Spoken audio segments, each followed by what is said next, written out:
तोरे बिना जग लागे सुनना, नहीं भावे मोला।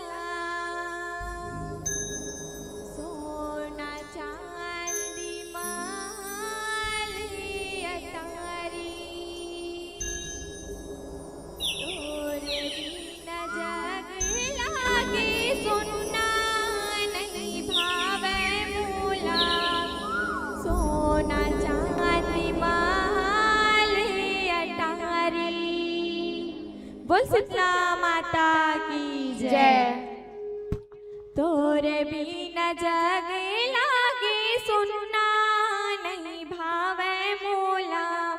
सोना चांदी माले अटारी, तोरे बिना जग लागे सुनना, नहीं भावे मोला। सोना चांदी माले अटारी, तोरे बिना जग लागे सुनना, नहीं भावे मोला।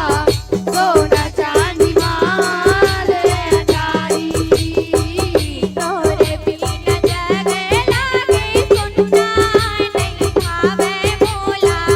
सोना चांदी माले अटारी, तोरे बिना जग लागे सुनना,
सरस्वती माता की जय।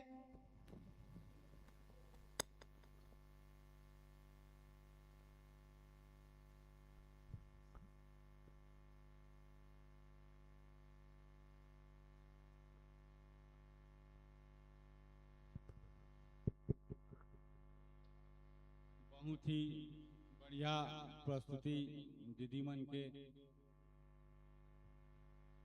दया माया आप मन हमारे ऊपर रखे रहू, मोरदाई हो। बहुत ही बढ़िया गायन प्रस्तुत करे। इकर मन पर बैठे मोर जम्मो भाई मन से निवेदन है, एक बार जोरदार ताली बजा के स्वागत करे हमारे दाई बहिनी मन के।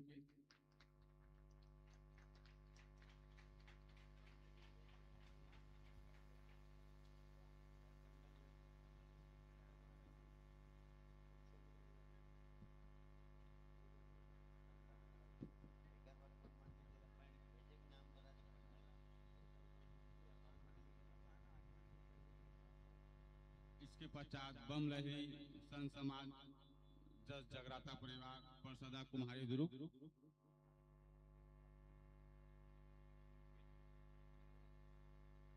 श्रीफल लखन साहू द्वारा 51 रुपए, एक टुकनी, एक सुपरी, एक श्रीफल और माता जी का श्रृंगार समिति द्वारा सप्रेम भेंट हमारे आदरणीय पंडित जी द्वारा भेंट किया जाता है।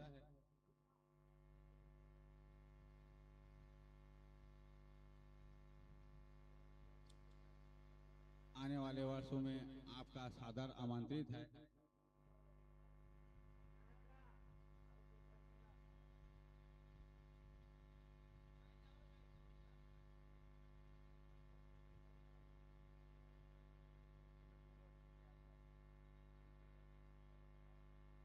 सादर सादर विदाई है आप मन के। आने वाला वर्ष में जया मैं आप मन रखे रहूं। इकर पश्चात बम लहरी संत समाज जस जगराता परिवार परसदा कुम्हारी